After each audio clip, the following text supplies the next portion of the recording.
Olá pessoal, eu sou o Pedro Coelho e este é mais um Senta que lá vem história, este quadro onde nós indicamos alguns filmes que retratam passagens da história. Hoje eu quero indicar para vocês o filme A Outra, que foi lançado em 2008, com um roteiro adaptado de um livro intitulado A Irmã de Ana Bolena. Bom pessoal, este filme retrata um cenário da corte, da aristocracia cortesã inglesa no século XVI, especificamente um romance que acontece ali na corte entre o rei, que naquela época era Henrique VIII da dinastia Tudor, e uma nobre chamada Ana Bolena. Bom, nessa época o rei já casado em seu primeiro casamento com Catarina de Aragão, que não conseguiu gerar um filho do sexo masculino para o rei.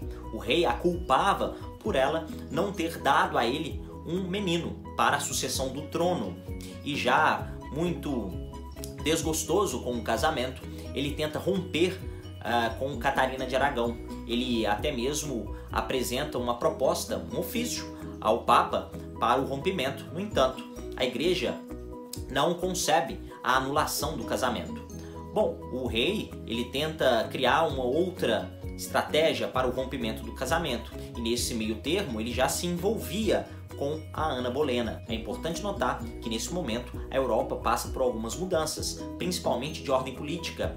Olha, as monarquias nacionais que estão se fortalecendo surgem nessa época, ao poder que vai se centralizando nessa época. Então os reis criam diversas estratégias de centralização do poder. Eles criam diversos instrumentos de centralização do poder, como por exemplo a formação de uma guarda nacional, a criação de impostos nacionais, e o rei Henrique VIII vai tentar, portanto, centralizar o seu poder neste contexto. Bom, aqui nós não estamos falando ainda de um absolutismo no seu período áureo, mas já é a formação dos estados absolutistas.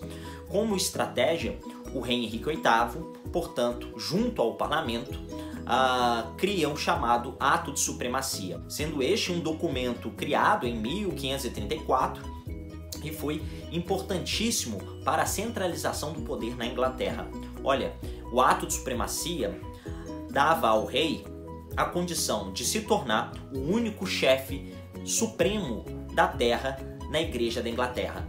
Olha só, aqui há um rompimento com a Igreja Católica, há uma fragilização do poder da Igreja Católica dentro do território inglês e a criação de uma nova igreja, uma igreja protestante, que nós damos o nome de anglicanismo. Assim, o rei Henrique VIII e seus sucessores seriam então os chefes supremos da igreja anglicana. Com isso, ele poderia, portanto, anular o seu casamento com Catarina de Aragão. Era uma das justificativas da criação do ato de supremacia. Mas é claro que existem outras, como a própria redução do poder da Igreja Católica no território inglês e a centralização do poder do rei.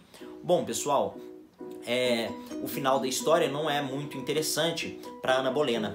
Quando o rei Henrique VIII consegue a separação, ele casa com a Ana. No entanto, há um envolvimento um tanto quanto conturbado entre os dois, sendo que no final Ana Bolena é acusada de traição, julgada e condenada à morte. Então o final de Ana Bolena é um tanto quanto trágico.